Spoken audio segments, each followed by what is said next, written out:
guys, I'm Sandeepa from your Wow English.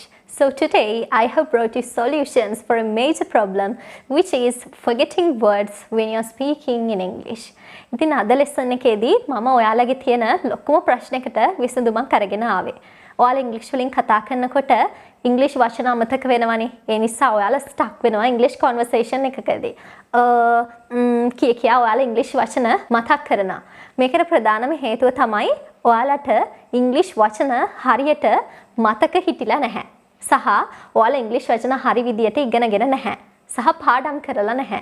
ඉතින් අද මේ ලෙසන් එකේදී මම ඔයාලට කියලා දෙනවා කොහොමද අමතක නොවන විදියට මතකේ රැඳෙන විදියට ඉංග්‍රීසි වර්ඩ් එකක් හරි විදියට අපේ මතකයේ දීර්ඝ කාලීනව තියාගන්න කියලා. Studying is an internal process.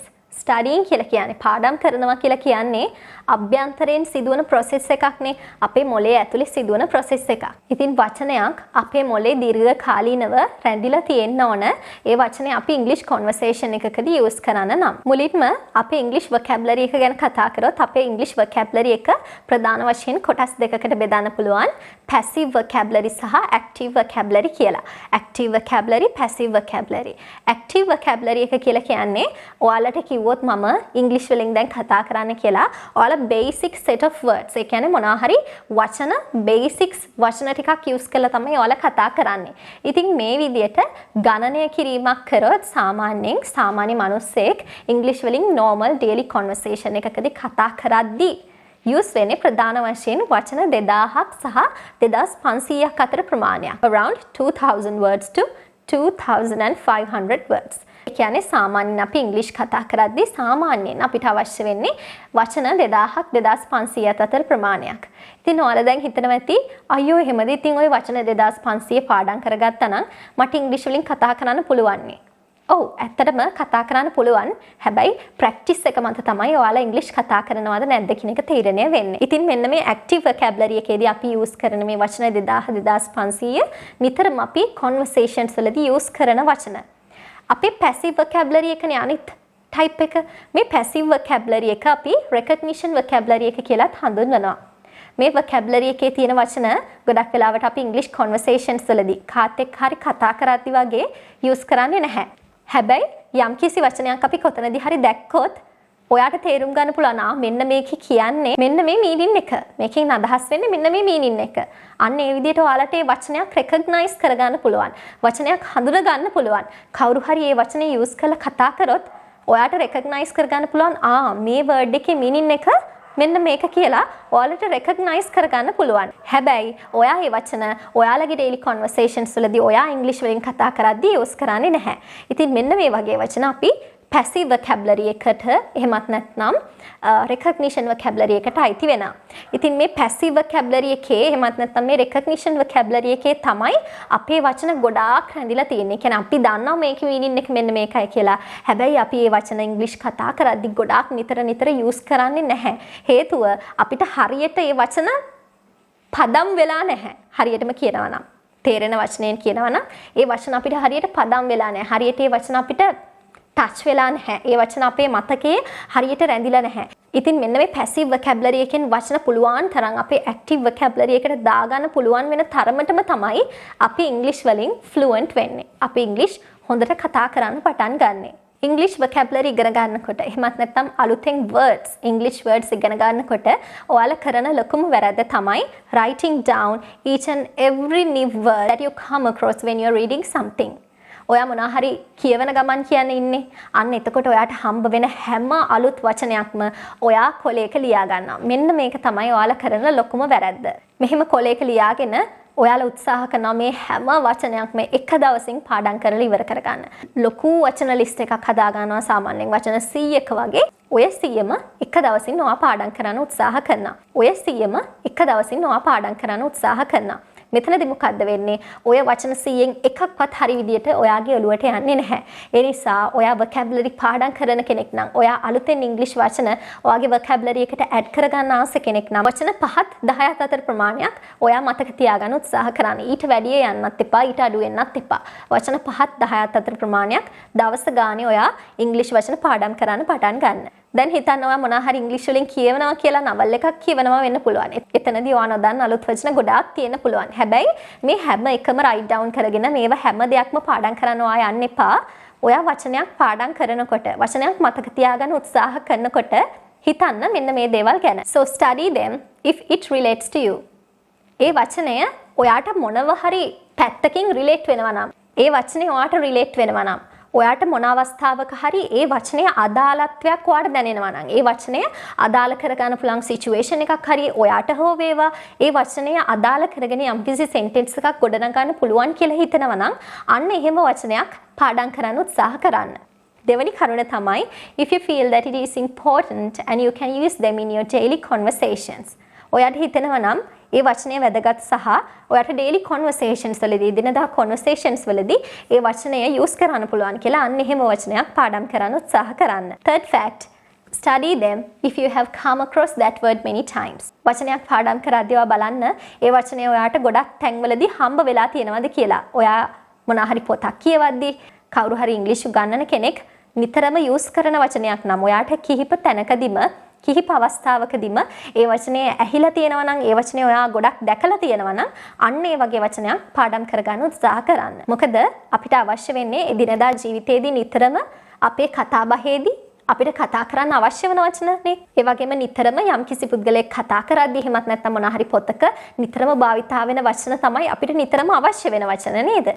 ඒ නිසා මෙන්න මේ සාධක ටික මුල් කරගෙන ඔයාලා වචනයක් පාඩම් කරද්දී පාඩම් කරන්න උත්සාහ කරන්න. මොකද සමහර වෙලාවට මම දැකලා තියෙනවා ගොඩාක් අය ලොකු ලිස්ට් එකක් වචන හදාගෙන පාඩම් කරන්න උත්සාහ කරනවා. හැබැයි ඒ ලිස්ට් එක අරගෙන බැලුවහම 99%ක්ම තියෙන්නේ කිසිම වැඩකට නැති වචන. කිසිම අවස්ථාවකදීවත් අපිට ප්‍රයෝජනයට ගන්න බැරි ඉංග්‍රීසි වචන. හරිද? ඉතින් මේ වගේ වැඩක් නැති ප්‍රයෝජනයක් නැති වචන පාඩම් කරලා අපිට වැඩක් නැහැ. අපිට නිතරම භාවිතයේ තියෙන වචන පාඩම් කරොත් තමයි ඒව අපේ conversations වලදී use කරගන්න පුළුවන් වෙන්නේ. ඒ වගේම යම්කිසි පුද්ගලයෙක් ඒ වචනෙන් කතා කරොත්, ඒ වචනේ use කරලා කතා කරොත් ඒක අපිට තේරුම් ගන්න පුළුවන් වෙන්නේ ඒ වචනේ අපි දැනගෙන හිටියොත්. ඉතින් මෙන්න මේ basics දේවල් තමයි ඔයාලා මුලින්ම පාඩම් කරගන්න ඕන. හිතන්න දැන් ඔයා වචන 5ක් විතර select කරගෙන තියෙනවා. අද දවස් ඇතුළත මෙන්න මේ වචන ටික මම මතක තියාගන්නවා පාඩම් කරනවා කියලා. ඉතින් මෙන්න මේ වෙලාවේදී try to remember these words and their definitions in English. මේ වචන සහ මේවයි අර්ථ දැක්වීම ඉංග්‍රීසි වලින්ම මතක තියාගන්න උත්සාහ කරන්න. Don't try to translate it into Sinhala or Tamil, I mean whatever your mother tongue is. මම කියන්නේ ඔයාගේ mother tongue එක මොකක්ද? සිංහලද තමිල්ද? ඒ ඔයාගේ mother tongue එකට ඔයාගේ මව් භාෂාවට ඒ ඉංග්‍රීසි වචනේ translate කරන්න යන්න එපා. example එකක් ගත්තොත් දැන් sadness කියන්නේ දුකනේ. ඔයාලා ඒක හැමෝම දන්නවා.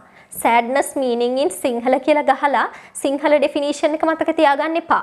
sadness දුක ඔය විදිහට මතක තියාගන්න එපා. ඒක හරියට නිකන් හෙට තියෙන exam එකට අද රෑ ඔක්කොම ටික පාඩම් කරගෙන ගිහිල්ලා හෙට විභාගෙ ලියලා ආපහු ලබන සතිය වෙනකොට ඒ හැම දෙයක්ම අමතක කරනවා වගේ වැඩක්.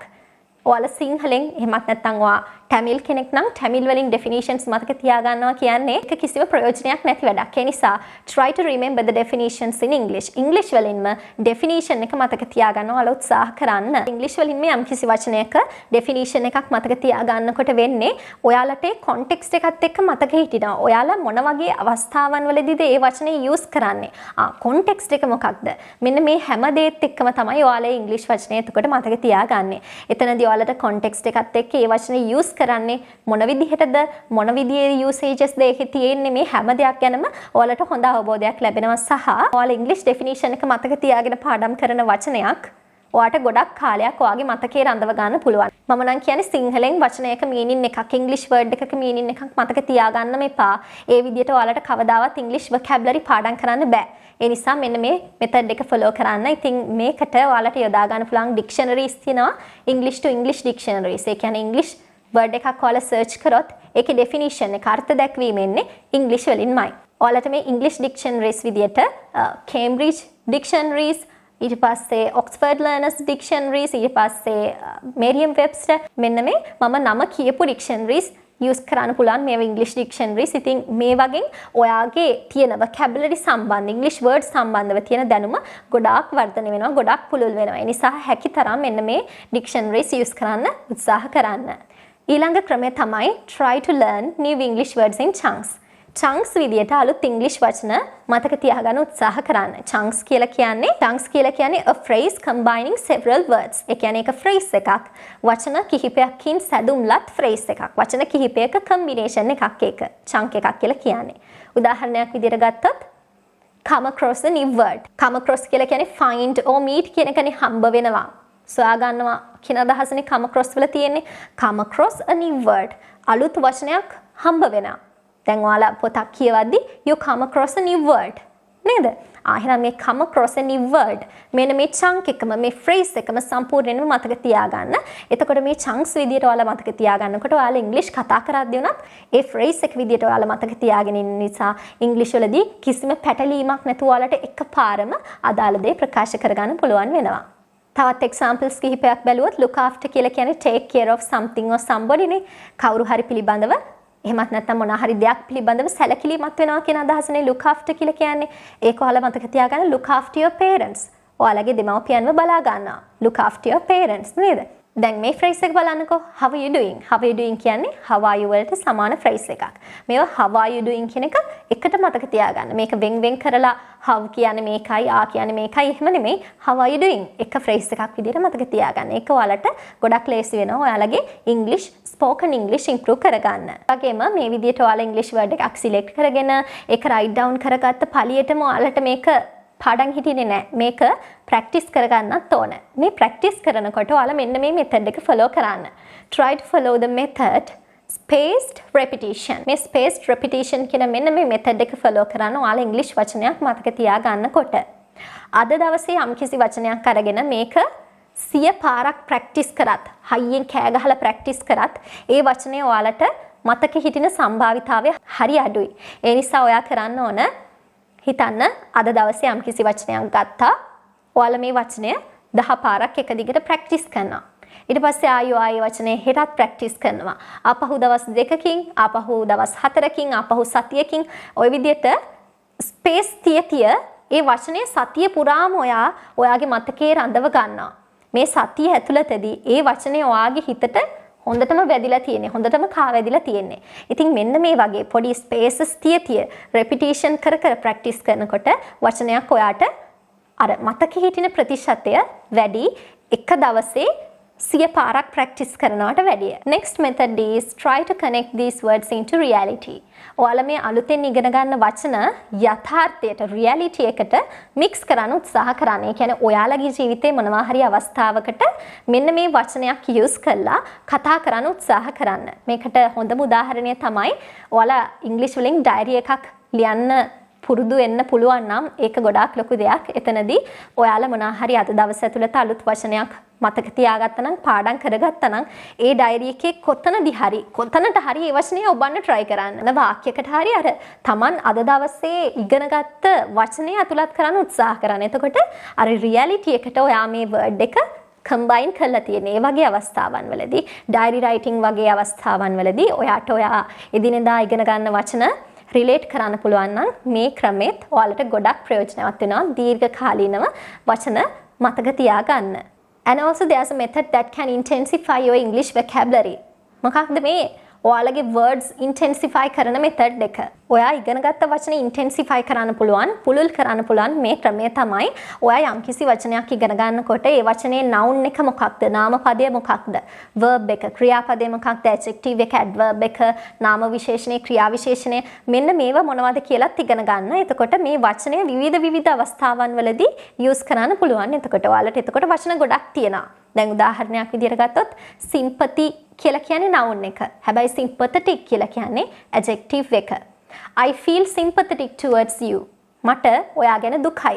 එතනදී මම adjective එක use කරලා තියෙන්නේ. sympathy කිව්වොත් ඒක noun එක. එතනදී අපි noun එක use කරලා අර මම කලින් කිව්ව example එකේදී adjective එක use කරලා තියෙනවා. ඉතින් මේ විදිහට word classes හොයාගන්න word එකක තියෙන word forms මොනවද කියලා හොයාගත්තාම ඔයාලගේ English vocabulary එක intensify වෙනවා. තවත් පුළුල් වෙනවා. තවත් දීර්ඝ පරාසයක ඔයාලට ඔයාගේ ඉංග්‍රීසි vocabulary එක පතුරව ගන්න පුළුවන්. ඉතින් මෙන්න මේ ක්‍රම හරිම ප්‍රැක්ටිකල්. මේ ප්‍රැක්ටිකල් යූසේජ් එකෙන් තමයි ඔයාලට ඉංග්‍රීසි වර්ඩ්ස් මතක තියාගන්න පුළුවන් වෙන හොඳම ක්‍රමය. ඉතින් මෙන්න මේ ස්ටෙප්ස් ෆලෝ කරලා බලන්න, සතියක් ෆලෝ කරලා බලන්න මම මේ කියපු විදිහට ඔයාලට ලොකු වෙනසක් දැනෙයි. ලොකු ලිස්ට් ගණන් වචන පාඩම් කරන්න යන්න එපා. එහෙම කවදාවත් මතක හිටින්නේ නැහැ. මතක හිටියත් ඒ වචන මතක හිටින්නේ ටික කාලයක් ඇතුළතදී විතරයි.